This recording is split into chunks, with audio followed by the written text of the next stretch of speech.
If I was a sailor, 7 oceans I'd sail to her. If I was a wiser man. Herzlich willkommen bei Transit TV, Midge Ure. Thanks, Midge, for taking some time. It's a pleasure. It's nice to be here. Midge, thanks for talking to us. You've had a long, or you're still having a very long and illustrious musical career. What memories do you have of the city Frankfurt? Back, you know, the last 20, 30 years of playing here. I know you produced a track with Jam Elmar from Jam and Spoon about 13 years ago. What memories do you have of the city Frankfurt?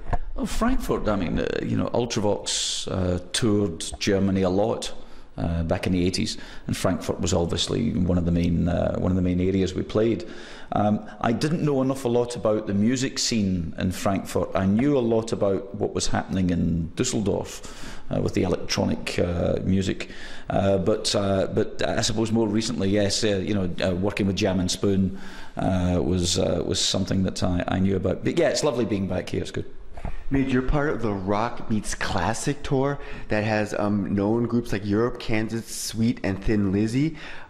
What's the most unique and challenging thing of being a part of this great tour with these great artists? Well, I think the odd thing was it's very much a rock tour. You know, it's an orchestra and rock bands, and they asked me to do it, and I thought, well, it's interesting because Ultravox were never seen as a rock band. Most people saw them as an electronic band. So it's interesting for me to go and perform in that style, you know, with a full orchestra. But it's understandable because Ultravox music and the music I write suits an orchestra, that very big melodic thing. So it worked incredibly well. Your latest album, Fragile, charted at number 66. How proud are you that in today's music scene that you were able to produce something that actually charted, because nowadays it's really difficult to get music in the charts? Yeah, it is. I'm not, you know what, I think when you're younger, maybe 20, 30 years ago, the chart positions were really important to you. And now it's changed so much because it's not just about record sales, it's about streaming, it's about, there's all sorts of things taken into consideration. To me, it's much more important making a piece of music that you are proud of. And the fact that it got anywhere in the charts is a major thing. So I was just happy with what I made. And of course, that just indicates that someone else liked it, which is good. Midge, when I think of your name, the first two things that pop into mind are Ultravox and Band-Aid. But I didn't know, please forgive me, I didn't know you were part of Thin Lizzy and also of Visage. How important were being a part of these projects that helped you shape your musical career as time went on? Well, Visage was something I put together with my old Rich Kids friend Rusty Egan. We bought a synthesizer. I bought a synthesizer after hearing what was coming from Germany. You know, back in '77, I think it was 1977. We were listening to Neu, Can, Le Dusseldorf, Kraftwerk. You know, all of these great German artists. And I bought a synthesizer to integrate it into the Rich Kids, and half the band hated it. So the half the band that liked it, Rusty and I, we formed Visage. We put our favourite musicians together. While I was in the studio doing, I think it was Fade to Grey, I was producing Fade to Grey, I got a phone call from Philip Lynott, the leader of Thin Lizzy, who was in America, who was a friend of mine. And he said, can you come to America and finish the tour? One of the guitarists is gone. Can you come and do the thing? So I did it, but I'd already joined Ultravox at this point. So through Visage, I met Billy Currie, I joined Ultravox, and then was asked to go out and do this very short stint with Thin Lizzy, but knowing I was coming back to Ultravox all the time. Many might say one of the first electronic songs, I mean, after Kraftwerk, but like 1979, Gary Numan's Cars.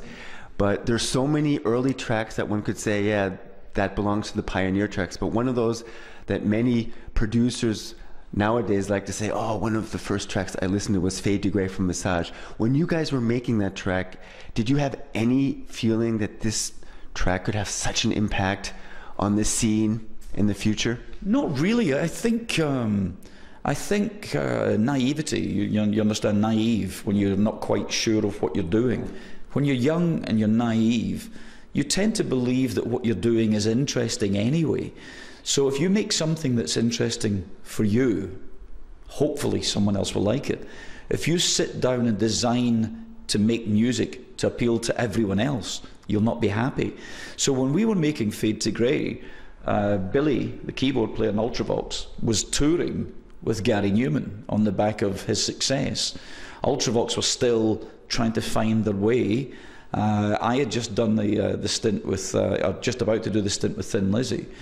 So when we wrote Fade to Grey, it was Chris Payne, who was the other keyboard player in Gary Newman's band, and we just put this thing together, thinking it was interesting. Nobody saw that, 35 years later, people, young electronic musicians would cite Fade to Grey or Vienna or whatever as pivotal moments in their career. They'd still look back at those pieces of music and see them as something other than just pieces of music. So then Ultravox was born. What do you believe was your knack of being able to start new projects that always became instant successes, which Ultravox became? I don't think it was. I don't think I had any knack or any plan. If someone came to you with the prospect of joining a band who had been around, they'd made 3 albums, they'd been around for years, they had just lost a singer, just lost a guitar player, just been dropped by the record label, it would be you wouldn't think twice about saying no. But I loved what Ultravox were doing before I even joined the band. They were already working with Conny Plank, the very famous German electronic producer. They were really onto something that was very, very interesting. So when I was offered the chance of being part of Ultravox, forget the fact they had no label and they owed lots of money to people and they had no management, and it was just exciting. So I think it was the combination of people together, me joining the other 3, that we did something to each other, we sparked off each other, that created the new Ultravox, the next level of Ultravox. So there was no plan, it was just the chemistry was right. Midge, many people will say that the most known song of Ultravox was Dancing with Tears in My Eyes, but also Vienna was also a big hit and loved by many. It also was groundbreaking in the video scene because it utilized cinematic techniques. How important was having a video like this for the future of making music videos? We saw it as incredibly important. If you look at the Ultravox period from when I joined, the graphics, the artwork, the record sleeves, the posters, everything we did, the stage sets, everything we did was stylized. It was really important that it complemented the music. So the sleeve would have to be as interesting, hopefully, as what was inside the sleeve. So when it came to making videos, we already had ideas. We didn't want an electronic video shot on video, on tape. We wanted a film. We wanted a movie that was shot on 16mm film. We cropped the screen top and bottom to make it look like CinemaScope. It was all very film noir. It was all black and white and grainy and atmospheric. So even to the extent that we had done one video before Vienna. We had done a video for the song Passing Strangers, where we used all of those parameters, all of those image ideas. And when it came to doing Vienna, we'd already kind of done it. We knew exactly what we wanted to achieve, but our record company didn't see that there was any point in having a video, because Vienna, the song, was already #2 in the charts in the UK. And I had to explain to them that with a video, we could control the images that people saw. We could control the visuals and the sound complementing each other. Whereas when you came over here to do a television show, you were at the director's mercy. You walked onto his image of his idea of what the music was all about. So, so the visuals, the videos, even way before the likes of MTV and any music television, we thought that was incredibly important, because it's what people's first perceptions were of you. When they saw you for the first time, they saw you in the right environment. Yeah.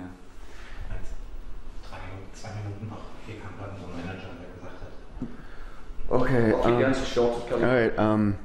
What remains the most frequent thing that people ask you about the song "Do They Know It's Christmas" over 30 years later? Oh, I think you know how it came about. I think it's amazing that people still refer to that song, and people still love it, which is amazing. So every time that record is played, the songwriting royalties go to the Band Aid Trust, which go to Fund Africa. That's a good thing. Midge, where would you rank that song in the pieces of music you've written? Nowhere. As a song, it's not very good. As a song, it's okay. As a record, it was great. It was a great record, but just not a very good song. One of my favorite songs of you was actually That Certain Smile. I was a little disappointed that it wasn't able to follow the success of If I Was. Did you ever ponder about this? Well, yeah, you know, it seemed like an obvious choice to follow on from If I Was, but for whatever reason, radio didn't like it. They didn't want to play it. It just wasn't to be. But I can't go back there and change things. You just have to get on with life. In 2004, you collaborated with Jam Elmar and Jam and Spoon with Something to Remind Me. What memories do you have of that tight studio in Frankfurt, the All-Star Music Warehouse? It was fantastic. I loved the fact that they had this little unit where they could create all this fabulous music, and it was very similar to my little setup at home. You know, I've always had a studio, and we were very compatible when it came to ideas. They were really good producer engineers, and it was just a joy to work with them.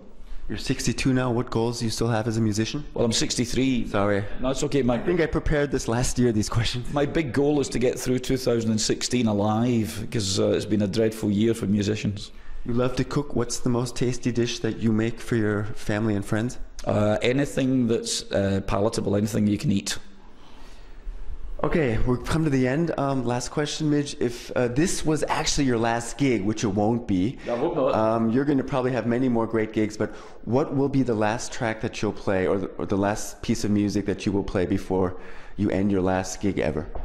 You know, I'd like it to be an earworm. I'd like it to be something that people just cannot get out of their heads. That'd be a lovely legacy to leave. Okay. Midge, thank you so much for being a part of Transi TV. And all the best, and continue giving us great music. Thank you very much. If I was a sailor, 7 oceans I'd sail to her. If I was wise, we tuned it down, we heard the news and laughed. We don't know why.